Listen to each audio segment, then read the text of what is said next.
Why are there moths in my house?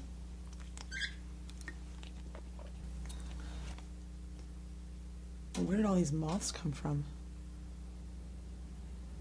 I guess I should have believed you when you told me I gotta get rid of the inchworms. I liked inchworms. No, you don't know why I ran late. I took a shower and I shaved my legs, but I put the razor in upside down. So I shaved my legs completely without shaving a damn thing. I had to turn the razor back around and do it again. I don't know if you know how long my legs are, but that wasted a lot of time.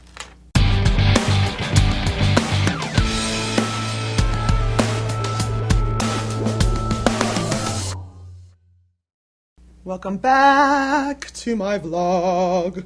My guest today is the ever so lovely Maeve Quinlan of South of Nowhere and Three-Way.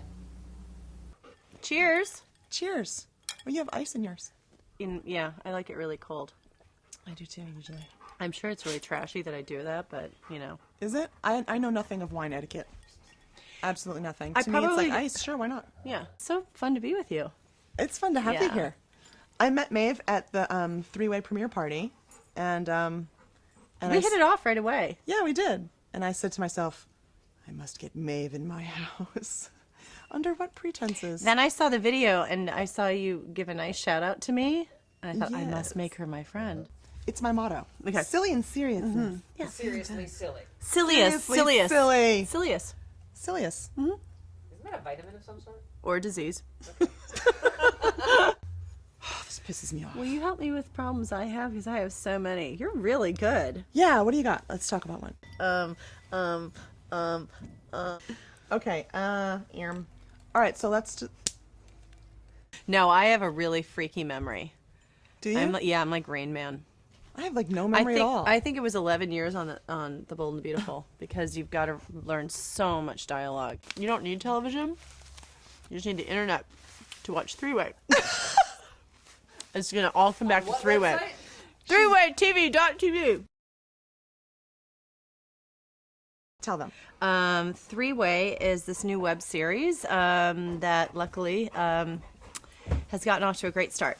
Thank you so much because it's because of the fans. Okay, You created it, right? Yes, I created it along with Nancy Lee Myatt and Paige Bernhardt. Nancy Lee Myatt from South of Nowhere. While I was on that show, it was that's when the premise of this idea came to me because I am straight.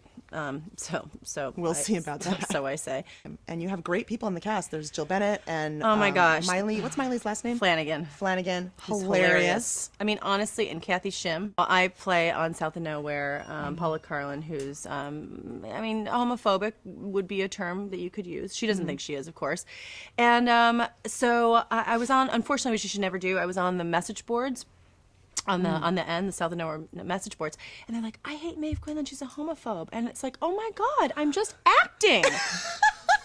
Well, cheers to you, lady. That means you're doing a really I convincing guess job. I know, but it made me Right feel like, do on. people think Anthony Hopkins really Hannibal Lecter? So Well, anyway, he I does guess eat people. I guess. And Mr. Guinness is on the show. Do you know what his name is? What is it? G-spot. Your head is tremendous.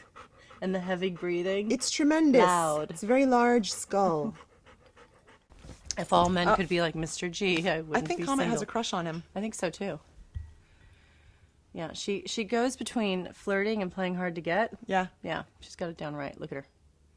You could She's at least waiting take me while- to dinner, she's saying, before you do that. She's just waiting while her butt He's gets sniffing her sniffed. bum. Oh, here he comes. Here he Watch goes. out. Oh my God. That is the biggest dog that's ever been in this house. Stuff is moving. I wish you'd seen what just happened. Mr. Guinness just got told off by the pussy. By the pussycat.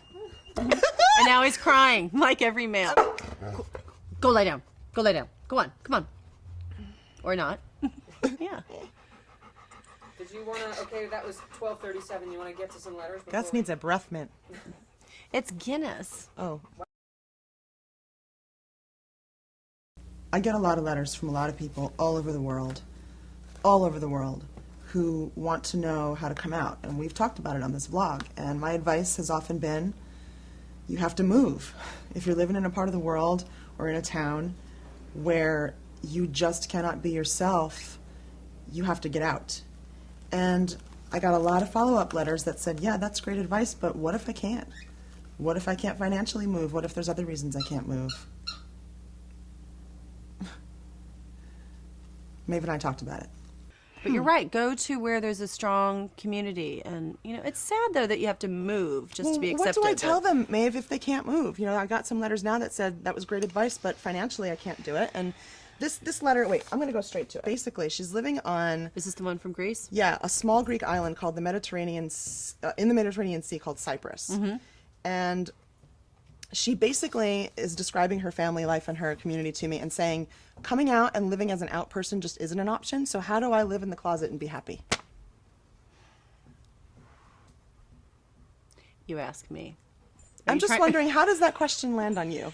It pisses me off. Yeah, it's not sad. Not the person who asked the question. No. The circumstance that life in this day and age, you still feel that way. Don't try to don't keep yourself quiet to make other people comfortable. They should have to face their ignorance. I'm a little angry today.